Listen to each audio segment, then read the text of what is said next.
friends. We are going to learn second unit and sub-unit is Helen Keller and Anne Sullivan. Friends, in the previous video, we have seen warming up activity. Now, in this video, we are going to see some passages. First of all, let's read the passages. Knowledge is love and light and vision. Helen Keller. Helen Keller became ill at the age of 2 and was left blind and deaf. For the next 5 years, she grew up in a world of darkness and emptiness. She was afraid, alone, and without any anchor. This is the story of her meeting the teacher who would change her life. The most important day I remember in all my life is the one on which my teacher, Anne Mansfield Sullivan, came to me. I am filled with wonder when I consider the immeasurable contrast between the two lives which it connects. It was the 3rd of March 1887, 3 months before I was 7 years old. On the afternoon of that eventful day, I stood on the porch, dumb and expectant. I gazed vaguely from my mother's side and from the hurrying to and fro in the house that something unusual was about to happen. So I went to the door and waited on the steps. The afternoon sun penetrated the mass of honeysuckle that covered the porch and fell on my upturned face. My fingers lingered almost unconsciously on the familiar leaves and blossom which had just come forth to greet the sweet southern spring. I did not know what the future held of marvel or surprise for me. Anger and bitterness had preyed upon me continuously for weeks, and a deep languor had succeeded this passionate struggle. Have you ever been at sea in a dense fog when it seemed as if a tangible white darkness shut you in, and the great ship, tense and anxious, drove her way toward the shore with plummet and sounding line, and you waited with beating heart for something to happen? I was like that ship before my education began, only I was without compass or sounding line and had no way of knowing how near the harbor was.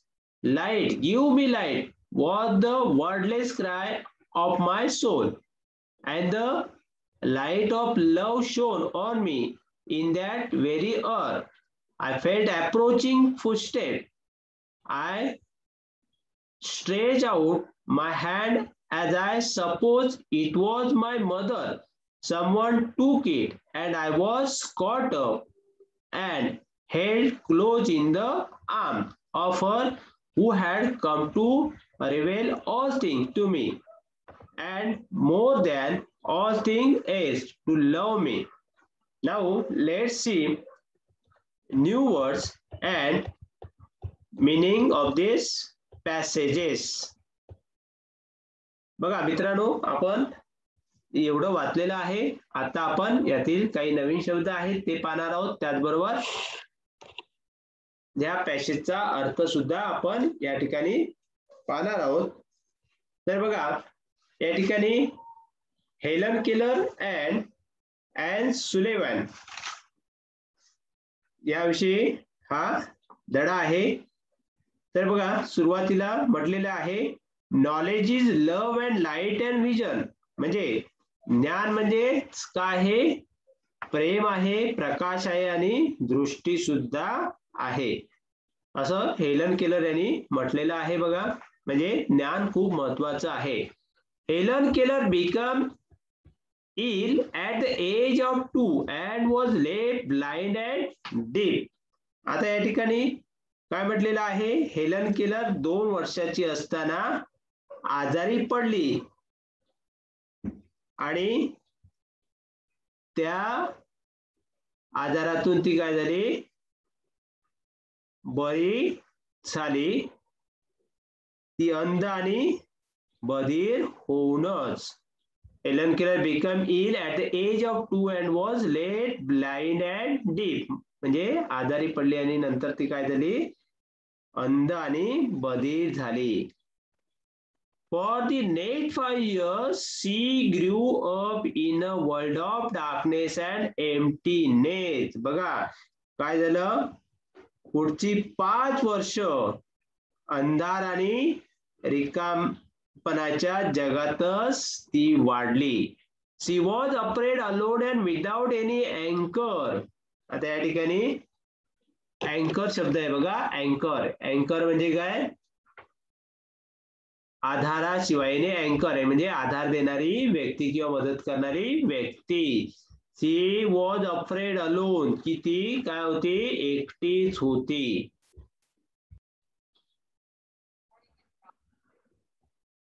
Helen Keller became ill at the age of 2 and was left blind and deaf. म्हणजे 2 वर्षाची असताना Helen Keller आजारी पडली आणि त्याच्यामुळे ती काय झाली, अंध आणि बधीर झाली. म्हणजे आजारी पडल्यानंतर ती अंध आणि बधीर झाली 2 वर्षाची असल्यानंतर. For the next 5 years she grew up in a world of darkness and emptiness. बघा म्हणजे पुढची 5 वर्ष अंधार आणि रिकामपणाच्या जगातच ती वाढली. She was afraid alone and without any anchor. म्हणजे afraid म्हणजे भीती वाटणे आणि ती काय होती, त्यावेळी ती भ्यायलेली, एकटी आणि निराधार झाली होती. म्हणजे इथे अँकर म्हणजे आधार, कोणाचाही तिला आधार नव्हता. This is the story of her meeting the teacher who would change her life. आणि ही जी काही गोष्ट या ठिकाणी सांगितलेली आहे ती गोष्ट अशी आहे की तिचे आयुष्य बदलून टाकणारी तिची शिक्षिका त्यांच्या भेटीला आलेली आहे आणि तिचं जीवन पूर्ण त्यामुळे बदलून गेलं. The most important day I remember in all my life is the one on which my teacher and Mansfield Sullivan came to me. आता या ठिकाणी महत्वाचा दिवस त्या ठिकाणी म्हणतायत हेलन केलर की मला तो आठवतो की माझ्या जीवनातला की माझी शिक्षिका कोण, ॲन मेन्सफील्ड सुलिव्हन, की त्या मला भेटण्यासाठी आल्या. I am filled with wonder when I consider the immeasurable contrast between the two lives which it connect. आता या ठिकाणी शब्द बघा, इमेजरेबल म्हणजे अमाप, इमेजरेबल म्हणजे अमाप. त्यानंतर कॉन्ट्रॅक्ट म्हणजे परस्पर विरोध दाखवणे. आता या ठिकाणी याचा अर्थ बघा की दोन्ही आयुष्यातली अफाट अशी तफावत पाहता ती कशी जुळली याचे मला फार आश्चर्य वाटते. त्या ठिकाणी असं हेलन केलर म्हणतायत बघा. It was the 3rd of March 1887, 3 months before I was 7 years old. आणि त्या ठिकाणी त्यांनी तो दिवस सांगितलेला आहे 3 मार्च 1887 की मी 7 वर्षाची होण्यापूर्वी 3 महिने आधीचा तो दिवस होता असं या ठिकाणी त्यांनी सांगितलेलं आहे बघा हेलन केलरने.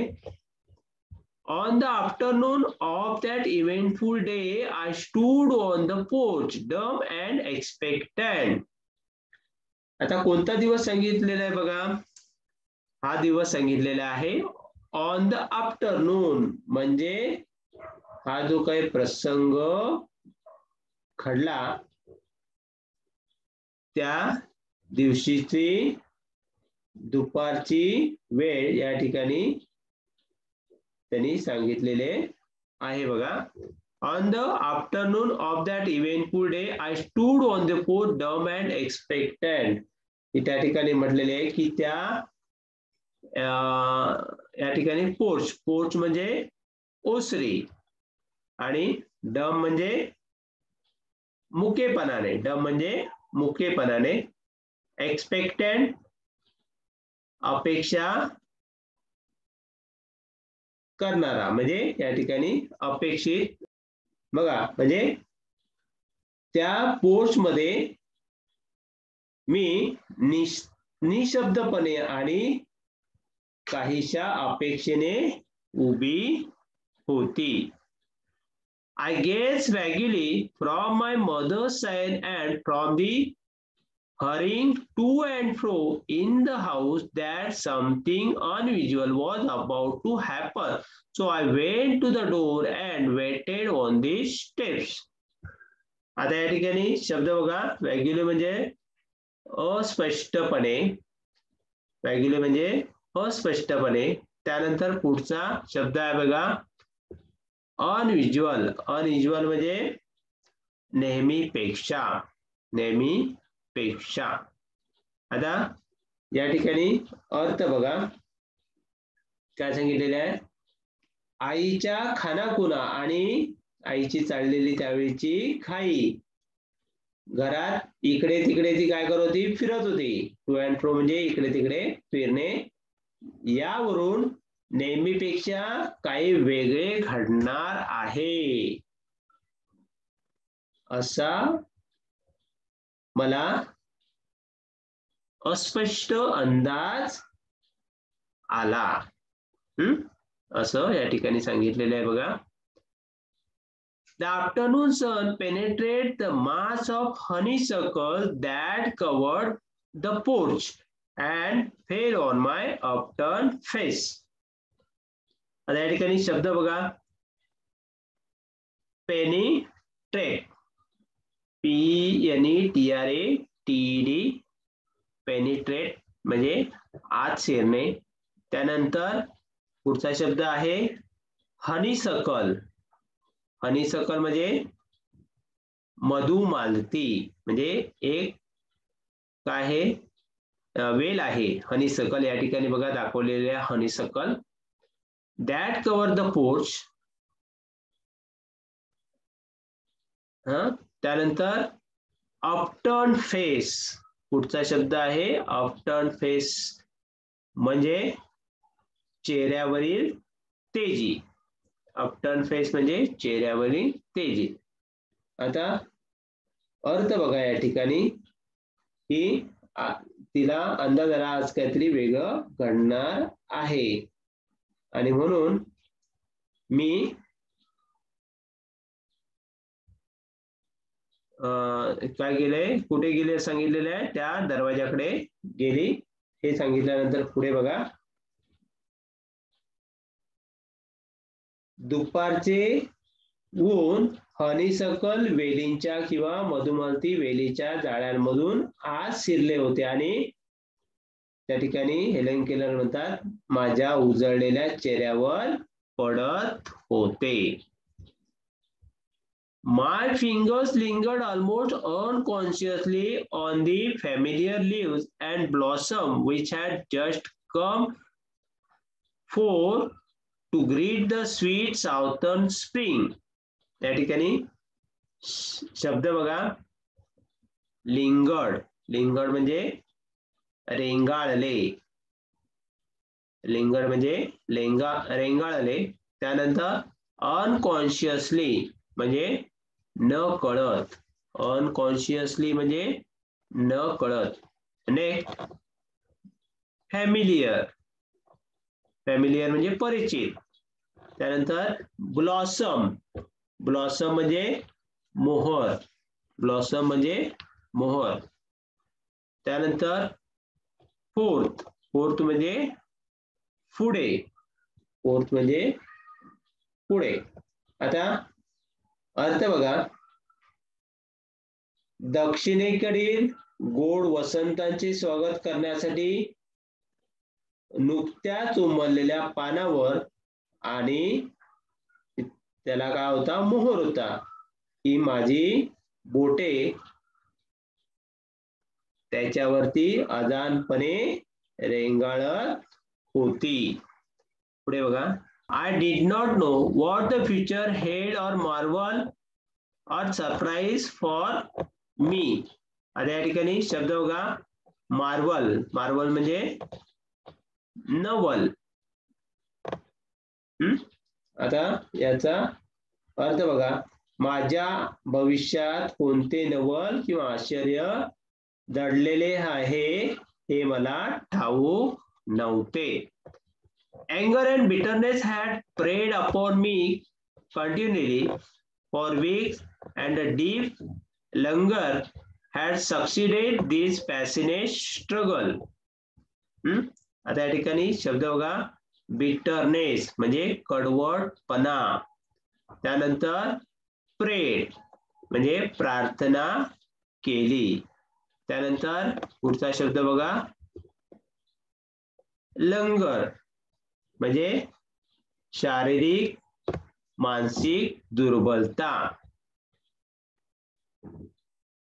त्यानंतर पॅशनेट म्हणजे भावना प्रवण. भावना प्रवण. पुढे बघा, या ठिकाणी सांगितलेलं आहे की कितीतरी आठवडे मी राग, कटुता, कडवटपणा यांची शिकार बनले होते आणि त्या तीव्र संघर्षाचा परिणाम म्हणून एक प्रकारचा थकवा त्या ठिकाणी मला आलेला होता, असं हेलन केलर सांगतात बघा. Next, have you ever been at sea in a dense fog when it seemed as if a tangible white darkness shut you in, and the great ship, tense and anxious, drove her way toward the shore with plummet and sounding line, and you waited with beating heart for something to happen.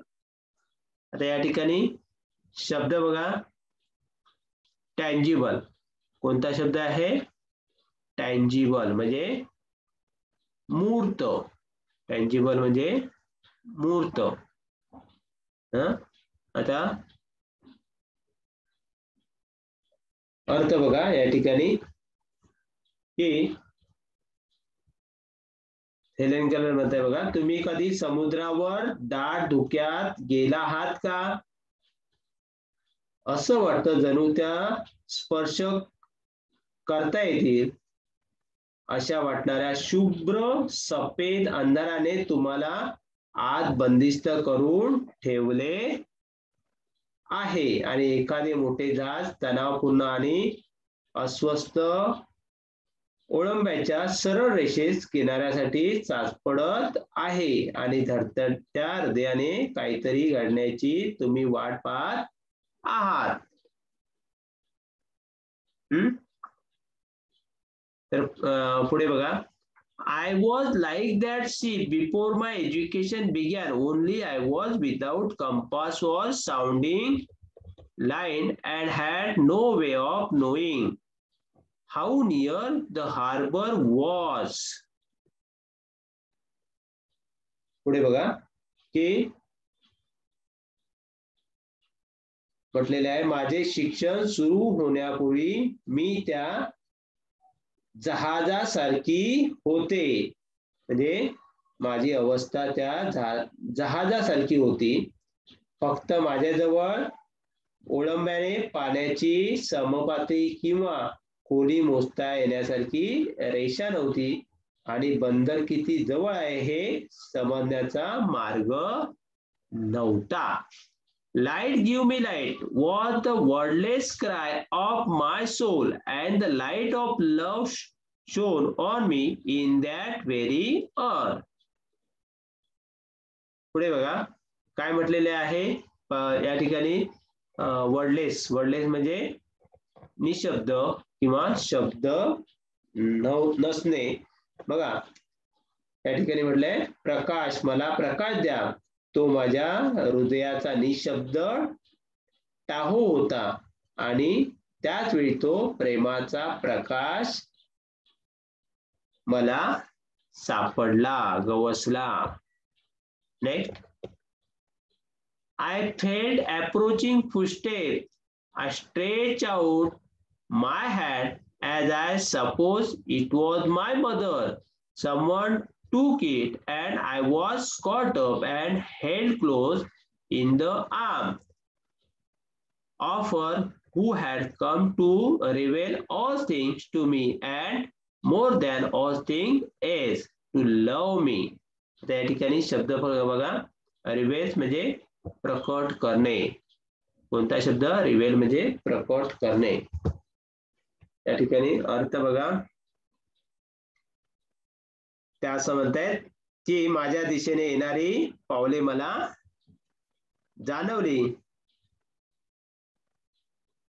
तिला असं वाटलं माझी आईच असावी असे समजून त्या म्हणतात मी हात पुढे केला. कोणीतरी तो हातात घेतला आणि जी मला सगळ्या गोष्टींचा साक्षात्कार घडवणार होती आणि त्या सर्वांपेक्षाही महत्वाचे म्हणजे जी माझ्यावर प्रेम करण्यासाठी आली होती तिने मला पकडले आणि काय केलं मला जवळ माझ्या तिच्या बाहुपाशामध्ये मला घेतलं. तर अशा प्रकारे यातील जे काही शब्द आहेत ते पुन्हा एकदा मी PDF मध्ये या ठिकाणी देत आहे. ते सर्व आपल्या वहीमध्ये लिहून घ्यायचे, धडा व्यवस्थित वाचायचा आहे, शब्दपाठ करायचे आहेत.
धन्यवाद.